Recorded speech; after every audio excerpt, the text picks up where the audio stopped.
Hello guys, welcome to PrimeTech Automotive YouTube channel. I got this 2020 320i BMW 320i here with the tire pressure sensor warning light on the dash.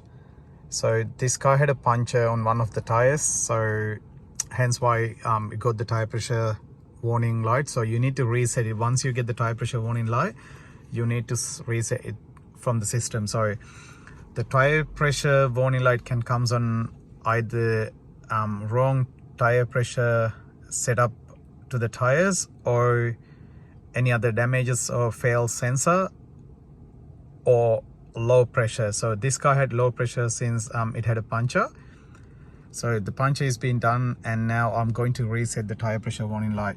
So what you need to do, you need to go to the home button and menu and select the car here. So you can scroll using this knob here, turning up and down. So select the car and then press OK and go to vehicle status,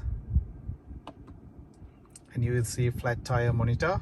So you can go into any other system, but we need to do flat tire monitor reset, and go to tire settings here, perform reset. So all the instruction is there, and then you're done. So it's easy. If there's no fault is in the system, now you can close the message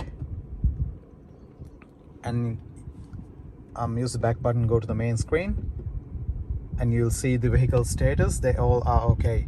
So as I said, if there's no fault in the system, if the tire pressure sensors reading okay, you can easily reset the tire pressure on this BMW.